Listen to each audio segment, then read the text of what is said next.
coaching. I think we figured it out. We now know it takes 3 times to get educators to stop talking. When we say it 3 times, it works. And so thank you for taking that and being ready for this next part that we are going to. We're coming back together. Lunch was awesome. I don't know about you, but that lunch was very, very awesome. And so we are excited about getting ready to go into this next section of our learning.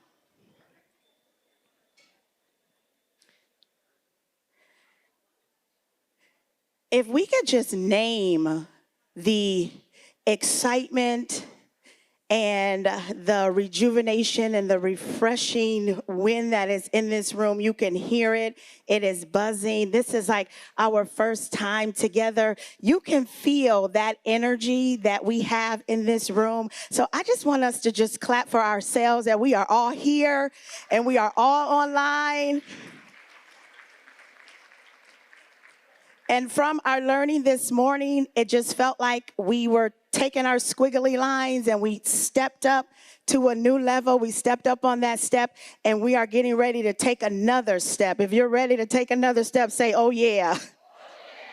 All right, we have in our presence today, I get the pleasure of introducing Stephen Seward. I'm sorry. Steve is a highly motivated, experienced, and energetic national consultant, facilitator, presenter, and coach. With nearly 30 years in education, he has served as an elementary teacher, instructional coach, assistant superintendent of teaching and learning, college and university professor, and national consultant. That means he got a whole lot behind his name. Steve's work centers on adult learning, best practice instructional techniques, group facilitation, leadership development, and fostering self-directedness to ensure success for all. So can we just give a round of applause for our next voice, which is Stephen Seward.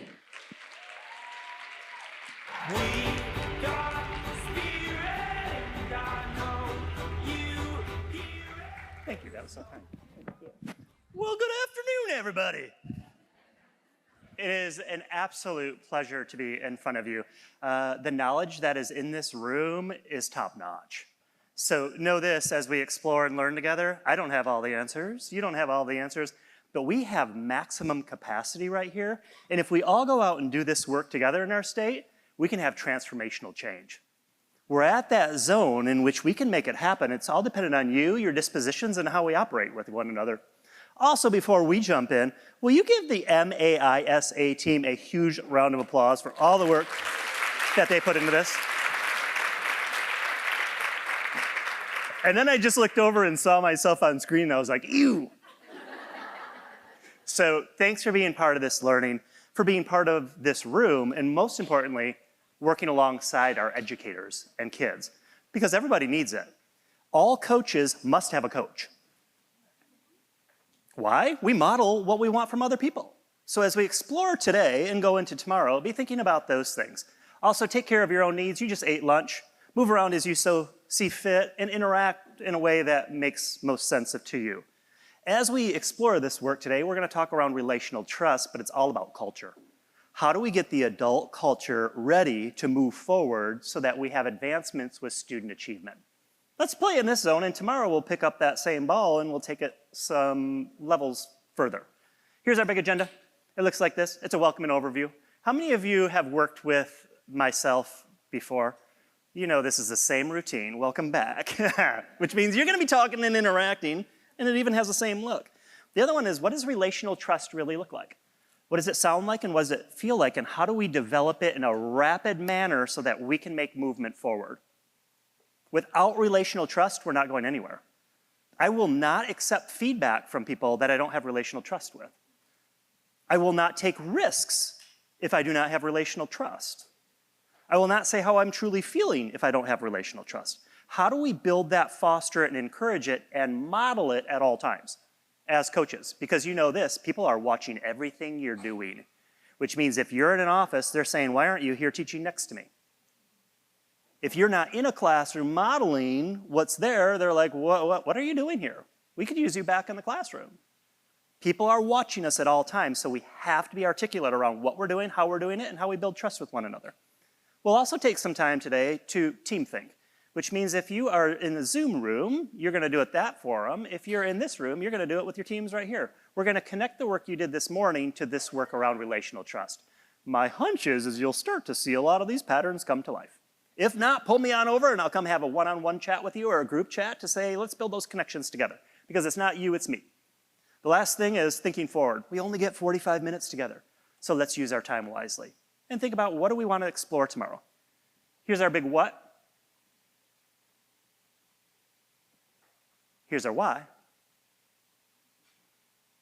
And here's our how for the next 45 minutes. We also know this, we can build trust really fast, but we can actually destroy it real fast too. So we have to be mindful of, if we do interrupt trust, how do we rebuild it? And it's usually, I made an error, I'm so sorry. It's rebuilding the relationship as fast as we can to move the work forward. So here's our ultimate goal. How are we building culture? Think about this. Where are you spending time? Who are you spending it with? How are you building culture with the individuals that you work with to make the work happen? The other one goes into this one. How are you empowering your people? I'm finding as of late, group coaching works really well. The reason is because when I'm gone, they have each other to rely upon. So coaching cycles, how do you get that going with coaching cycles in a group coaching format? Just think abstractly around what you're doing. My other hunch is there's tons of experience in this room, so let's utilize each other. And the other one is this, how do you optimize your systems? Meaning your processes, your protocols, so everything is explicit and it's familiar. People love things that have routines to them. And the more we can get things in the routines, the faster we build relational trust, because our words and our actions are in alignment with one another. With all of that, we get to do this. If you're in person, you're gonna get to do a round robin share. The person who's the tallest at your table is gonna get you kicked off. If you're in a Zoom room, you get to put your ideas in the chat box and then connect to other people's ideas. Question number one is this. What comes to mind when you hear the words relational trust? If you finish with that one, zero in on this. When you're ready, you get this many minutes to either put it in the chat box if you're here from Zoom or around your table. Share it on out. Ready, set, have that conversation.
take about 30 more seconds and we'll reconnect, about 30 seconds.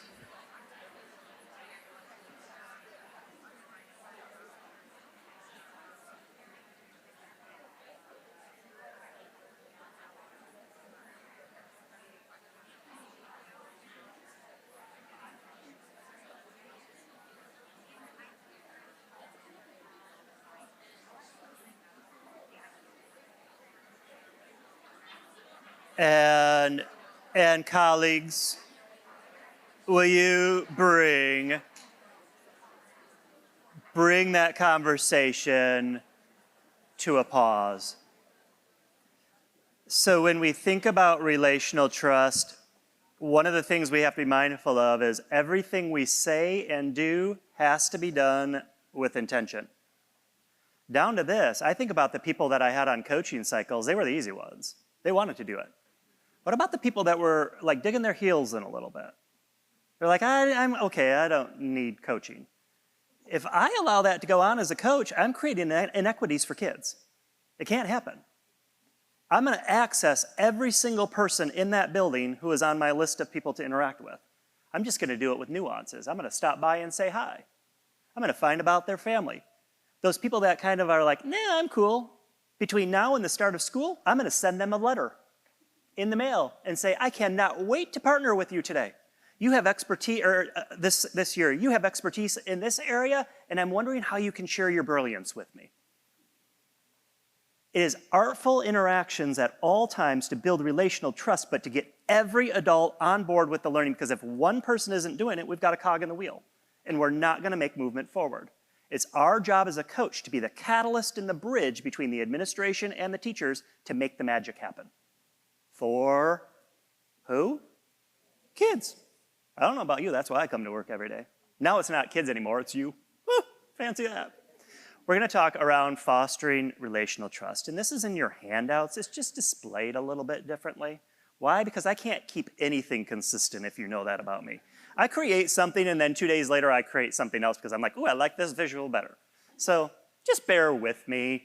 It is in your handouts that looks like this. Does anybody know the page number? It's the first page in regional. Will you locate that for yourself? Michelle, will you hold that up for us? Go, ah. It says fostering relational trust. If you have it at your table, will you showcase it? See, you got it. Here's the first piece, and this comes from multiple pieces of research. If you want to know the background behind it, just let me know, and I'm more than happy to share that with you. But the first ones are all about character. And the first one goes into what are our shared agreements? As a coach, what will you do and not do? Are you going to report back to the building administrator what's going on, or are you going to be my confidant so I can take risks with you? But what's your agenda as a coach? Is it to come in and tell me how to do it? Or is it to come in and watch me so you can learn from me? Everything is nuanced as we work forward, but we know this, if we want to build relational trust, we have to have shared agreements of how are we going to work together? Here's what you can count on me for, here's what I'll count on you for. It's reciprocal learning, reciprocal curiosity. But if I think you're going to judge me, I'm not going to take risks. So I've got to know that, and we've got to model it. It also reminds me of this, coaches. It's like a bottle of toothpaste. Once you let it out of that bottle, you're not getting it back in. So whatever we say, we have to be extremely, extremely intentional around what we say. And we don't talk about other people. Otherwise, relational trust can be destroyed. The other one that you see up there is openness. Are you congruent? Are your words and actions aligned? If they're not, people can sniff that out real fast. So it goes back to, are your words and your actions aligned? Are you ego-free or egoless? As a consultant going in or as a coach, if I'm always telling you what to do, you're always going to need me around. Heck no. I want to find out what you know how to do and build upon it. Think about what that looks like, sounds like, and feels like if you're a learner. Because if I've been teaching for 20 years, I want to know, what are you going to teach me? Are you going to model next to me? Are you going to show me how to do it? Are you going to criticize me? I don't know. How do we partner with those people? And it's all about openness. My words are aligned with my actions. which means if I say I'm gonna be a partner in this, I need to be a true partner. And what does that partnership look like? And it may look different for each person. The other one is this, and these go into the idea of competence, is what's your credibility? Are you relevant? And will you underline this one for yourself? It's authentic. Every coaching conversation needs to be authentic. It's a conversation between two adults or a group of adults. So how do we create environments in which our coaching conversations are not mechanical, they're authentic in nature? Which means you can be well planned, but it's like a roadmap. You're gonna have to get on and off that roadmap with intentionality because of what the person's saying. It's just like a curriculum. The curriculum is flat until the teacher brings it to life because they know the students that are in front of them and can adjust in the moment, which means you have to know your outcome and you have to know all the strategies and nuances of coaching. Now, some of you are like, what is that? We'll play around with it tomorrow. But there are different coaching moves we use with different people based on their dispositions and their willingness to engage in the work. It might be something new for even the people that got to work alongside me even last year.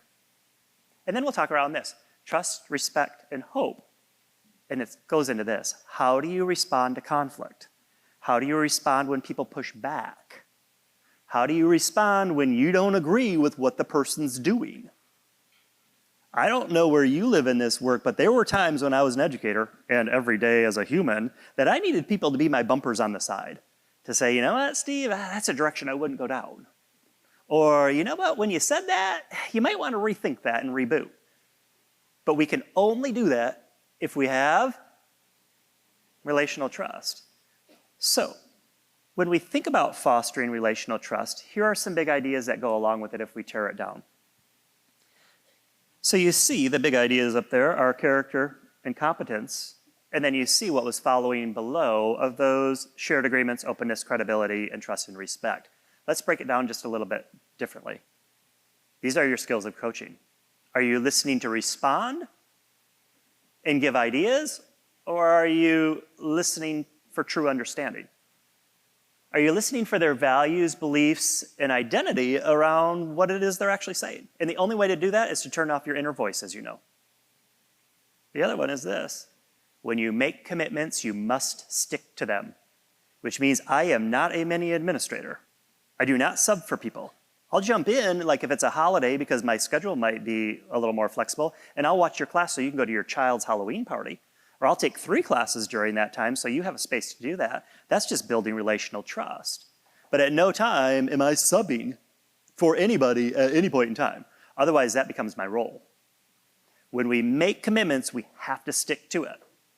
What does that look like and sound like? Even having a conversation with an administrator around that.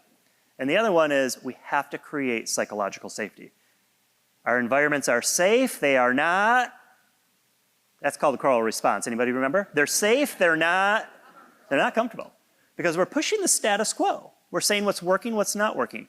If we are spending the majority of our day in our office, it's not the right job for us. We need to get out there and make the work happen.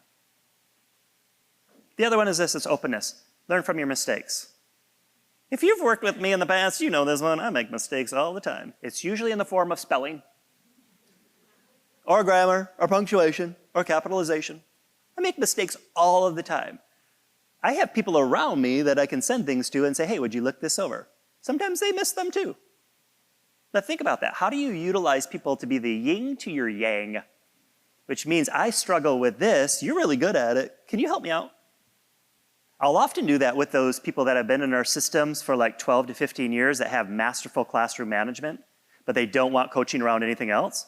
Heck yeah, I'm gonna find a way in because I'm gonna say, hey, you've got classroom management down. We have these new staff members. What day can we come in next week to watch this in action? Did I just give them an in or an out? There's an in versus, hey, we've got some teachers, you've got classroom management. Can we come in? I can instantly get a no. I'm gonna reframe the way I say things to get them into the game. Now that I've got them in there, I'm gonna say, hey, would you mind going into their classroom and modeling it for them? Because it's really cool when they can see it in their own classroom. So again, we learn from our mistakes what we're good at, what we're struggling with, but we also know the yin to our yang to get people moving forward. The other one is this. There is no ego in this work, which means I have to be vulnerable at all times. I have to tell people what I'm working on, what I know, what I don't know. And sometimes, just like teachers have their curriculums in their lap and they're using that as a tool to teach from, we have to have some of these tools in our lap. And let them know I'm working on paraphrasing, I'm working on questioning. That's why this is out in front of me. So it might feel clunky, but I'm learning something new. The other one is this. How are you gathering feedback at all time from the teachers that you support? We ask them to do it for parents and for from students. So how are we gathering feedback to say we're actually making the movement forward? If somebody is resisting, how are we getting feedback from them? What's causing the resistance? How are we going to partner with each other? It's all about the conversation and opening the door and the pathways to make that happen. This one we talked around with credibility is how are you authentic? Like I even think, where am I when the start of the day happens? Which teachers did I meet with before school because they're there 20 minutes, but I'm just gonna say, hey, how's it going? Or I noticed the writing samples outside of your classroom. How'd you get your kids to do that? Or I'm gonna say, you've got classroom design figured out. Do you mind if I throw a few people down your way to see how you have your classroom and your books designed in your classroom so that we can use you as a catalyst? It's always acting with intentionality before we try to shift things up. The other one is we have to do this. We have to understand their capabilities and their capacity. Some people are able to do it, they just don't have the capacity to change it right now because of a life situation, because they have 5 curriculums in front of them. I don't know what it is, but what's their capacity to take on new or a coaching relationship? Some people don't need 3-week coaching cycles to start off. They just might need small micro coaching around very specific things. You've got to figure out what that looks like. But coaching cycles is actually where the bang for the buck is. The other one is this, is what's your past performance and track record? How many of you have been on a coaching cycle with people thus far? I hope you have if you're in this room. Every person that I've had a coaching cycle with, I'm going to use them as a catalyst to promote me. So I'm going to say, hey, we just got done with this coaching cycle. Would you mind going to so-and-so and so-and-so and letting them know what a great time it was? Or what you noticed about your students? Why? Because people follow people. And what we're trying to do is get people to talk to other people around our coaching. I can guarantee you this, your calendar will be booked. When I was an instructional coach, it was my favorite job I have ever had. And literally, my calendar was booked all day long. I did not get a lunch.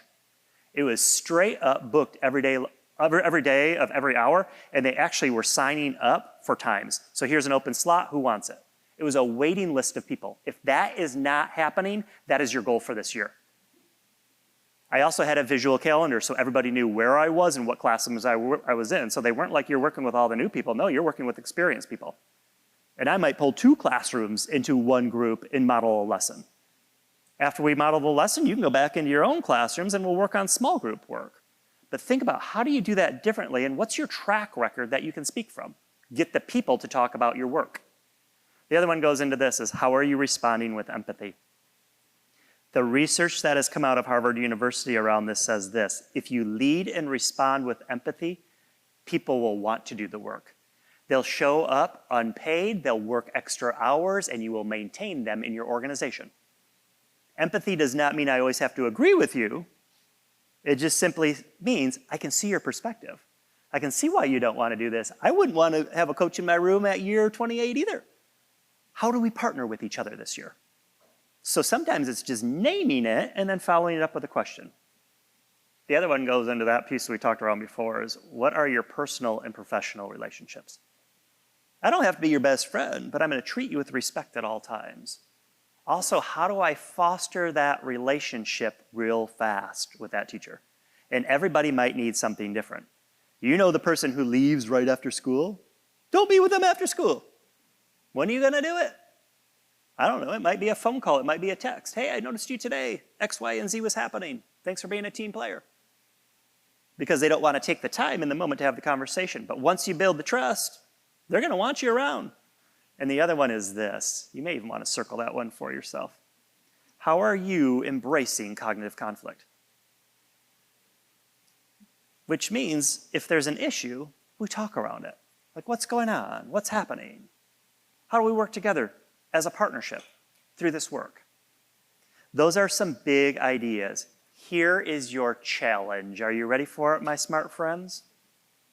Those people who are in the Zoom room are most likely going to want to think and then go into breakout rooms for this.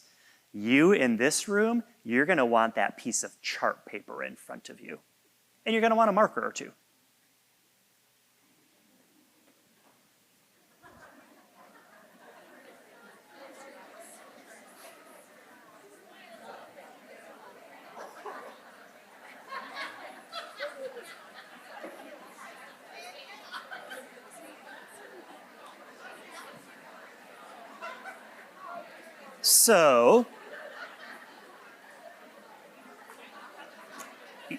So your team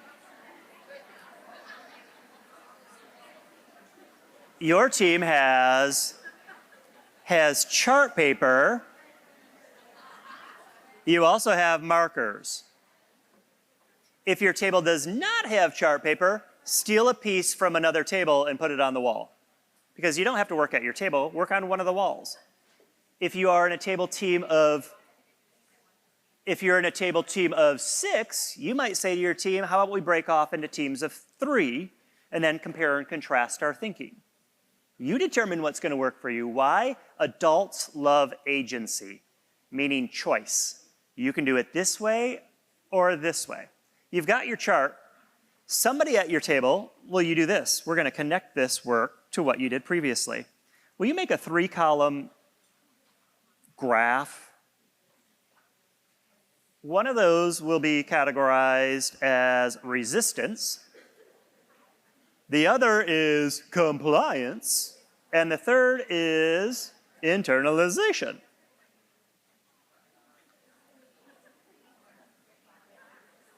Get yourselves set up.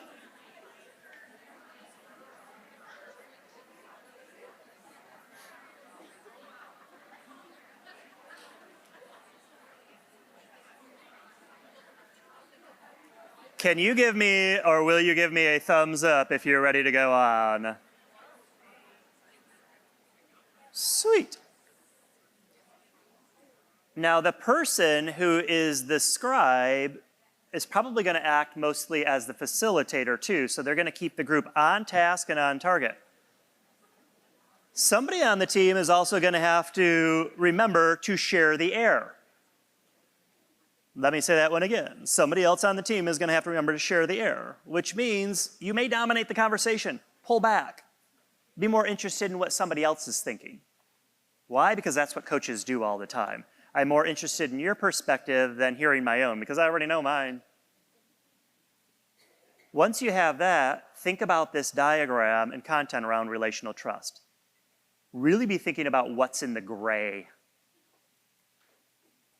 that we explored, and it's in your handouts. Be thinking about the research you explored this morning. Now you've got the what, here's what we get to do with it. When you think about what's in the gray, what has to happen most likely when people are in the stage of resistance? Take what's in the gray, you can even add to it. For instance, I have to listen for understanding would probably fit in all 3 categories. But if it's egoless work, where is that going to fit best? If it's cognitive conflict, which one of those columns is that going to fit best in? And again, it might be more than one. The conversation is not just about plotting the words out as fast as you can. It's about the wealth of the conversation around, yeah, sounds good, it's in that category. Why would you place it there? And secondly, what can you do about it? Zoom friends, you go to it in a way that makes sense for you in your Zoom rooms. Our colleagues in the room, you're going to start this off. It's going to take you about 10 minutes. Remember to share the air. Remember to keep the energy going. If somebody is off task, it's your job as a colleague to get them on task. How are you going to do it? Ready, set, 10 minutes is on the clock. Make that happen.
So colleagues, may I pause you?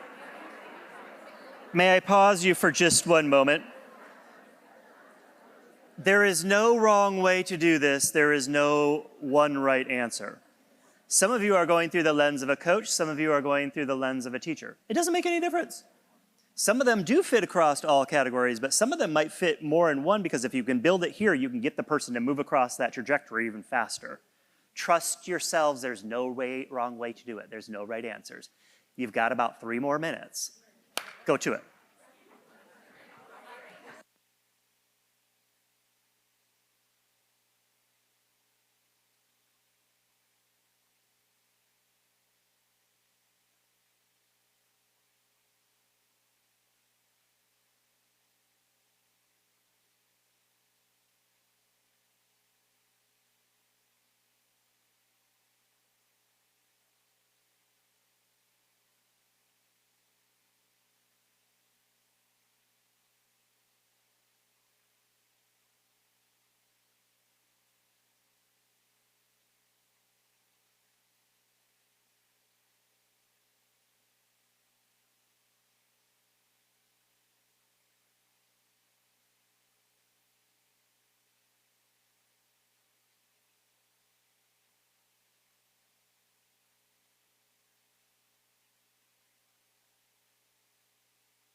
Take about 1 more minute. Be comfortable with where you are, about 1 minute.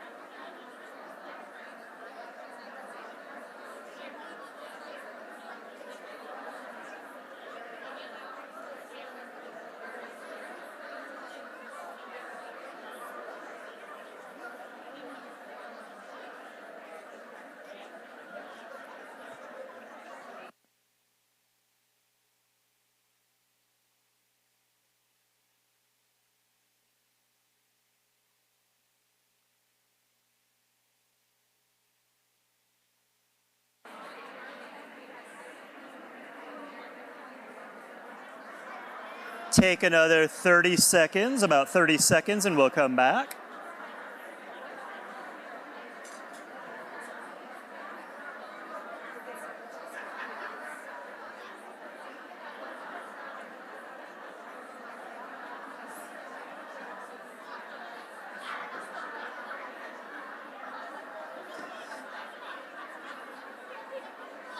and colleagues, please conclude that thought. Please conclude that thought and be ready to go. So, my hunch is, by watching you, my hunch is you did not get through all of that. That is totally okay. It's just like coaching. If we didn't finish it, we just pick it back up another time. It's all about getting people to think critically around things and engage in the conversation. One of the other reasons we did this is I was watching you to figure out what protocols we need to put in place tomorrow to make this group function at high levels. For instance, some of you were engaged with your table fully with questioning, paraphrasing, and jotting things down. Some of us got really distracted, meaning we were working on something else while the team was doing the bulk of the work. Something to be mindful of tomorrow. If the person next to you is not on task, it is your job as a colleague to get them back in the room. That's what we do as coaches all of the time. How are you eloquently going to make that happen? As we conclude this, and as Michelle comes up here and exits you out, will you make sure you rip that off and put it on the wall somewhere? Why? Because people put things in different categories. Now it's analyzing where did you place things. Also, be thinking about our most important point. We will see you back tomorrow and be ready to go.